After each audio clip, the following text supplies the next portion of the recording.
देशों से अब पाकिस्तान पर हमला होगा। जी हां, 32 देशों से पाकिस्तान पर हमला होगा। 22 अप्रैल का बदला 22 मिनट में पूरा हुआ। आज प्रधानमंत्री मोदी बोल रहे थे और पाकिस्तान के पसीने छूट रहे थे। भारत की नसों में लहू नहीं, अब सिंदूर बह रहा है और सिंदूर के बारूद बनने का नतीजा पूरी दुनिया देख रही है। अब आतंकी और पाकिस्तानी सेना एक ही मानी जाएगी। नीति, रीति और रणनीति तीनों बदल गए हैं। ये समझ लीजिए आप, भारत पाकिस्तान को अंतर्राष्ट्रीय मंच पर कैसे बेपर्दा करने वाला है। 32 देशों में भारत के सांसद पाकिस्तान को बेनकाब करने के लिए जा रहे हैं। इसी तरह से जैसा आपने देखा, सर पीटेंगे शहबाज शरीफ क्योंकि पाकिस्तान पर इन 32 देशों से हमला होगा। ये वो देश है जो आतंकवाद के खिलाफ भारत के साथ खड़े। इन देशों से जब हमला पाकिस्तान पर होगा तो ये उस हमले से भी बड़ा होगा जिसने पाक के आतंकवादी ठिकानों को नेस्तनाबूद कर दिया। ये हमला उस हमला जितना ही घातक होगा जिसमें पाकिस्तान के एयरबेसेस को उड़ा दिया गया। शहबाज अपना सर पीटेंगे और फील्ड मार्शल मुनीर और ज्यादा एक्सपोज होंगे। आज महाभारत में इस पर भी बात करूंगी कि 32 देशों से पाक पर कैसे हमला होगा। और इसी के साथ जिस वक्त प्रधानमंत्री नरेंद्र मोदी दुश्मन को संदेश दे रहे थे राजस्थान की धरती से, उस वक्त से सेना का एक्शन आतंकियों पर जारी है। जिस वक्त प्रधानमंत्री दुश्मन को बता रहे थे कि तुम्हें चुन चुन कर मारा है और आगे भी रणनीति बदल गई है, उस वक्त से सेना का यह ऑपरेशन जारी है। किश्तवाड़ में सेना आतंकियों को कैसे घेर चुकी है, आतंकियों से लोहा ले रही है, आतंक के एक एक निशान को मिटाने के लिए प्रतिबद्ध है। आपने देखा इससे पहले पहलगाम हमले में शामिल आतंकियों को कैसे चुन चुन कर मारा, उनकी तस्वीरें भी आपको दिखाई। इस ऑपरेशन में एक भी आतंकी बचेगा नहीं। इस ऑपरेशन की तस्वीर भी आगे आपको दिखाऊंगी क्योंकि 22 अप्रैल का हमला न देश भूला है न भूलेगा और बदला भी पूरा लेगा। आज महाभारत इसी पर कर रही हूं। पहले सुनिए प्रधानमंत्री की हुंकार। सौगंध मुझे इस मिट्टी की, मैं देश नहीं मिटने दूंगा, मैं देश नहीं झुकने दूंगा। हमारी सरकार ने तीनों सेनाओं को खुली छूट दे दी थी और तीनों सेनाओं ने मिलकर ऐसा चक्रव्यूह रचा कि पाकिस्तान को घुटने टेकने के लिए मजबूर कर दिया। 22 तारीख के हमले के जवाब में 22 मिनट में आतंकियों के 9 सबसे बड़े ठिकाने तबाह कर दिए।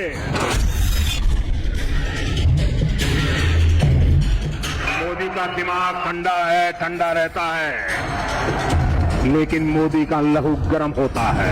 मोदी की नसों में लहू नहीं, गरम सिंदूर बह रहा है। जब सिंदूर बारूद बन जाता है तो नतीजा क्या होता है?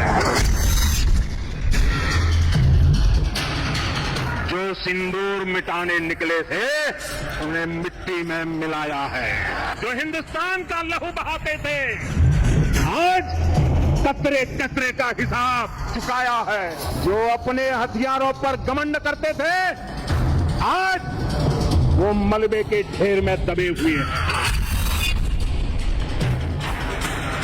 पाकिस्तान का रहीम यार खान एयरबेस है, पता नहीं आगे कब खुलेगा। आईसीयू में पड़ा है। आतंक का फन कुचलने की यही नीति है, यही रीति है, यही भारत है, नया भारत है। पाकिस्तान के साथ न ट्रेड होगा न टॉक। अगर बात होगी तो सिर्फ पाकिस्तान के कब्जे वाले कश्मीर की, पीओके की।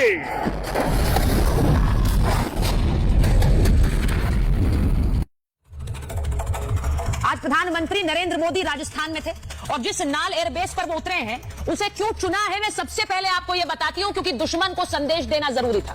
प्रधानमंत्री नरेंद्र मोदी ने आज नाल एयरबेस जाकर क्या बात कही। रेंज में यहां से पाकिस्तान के 6 बड़े शहर हैं, 6 बड़े शहर। एयरफोर्स की कोबरा स्क्वाड्रन यहीं पर तैनात है। तेजस MK-1A विमानों का पहला स्क्वाड्रन भी यहीं पर तैनात है। इसी के साथ साथ MiG-21 लड़ाकू विमानों की तैनाती भी यहीं पर नाल एयरबेस पर है। आपको यह भी बताऊं, पाकिस्तान की सीमा के बेहद नजदीक है नाल एयरबेस।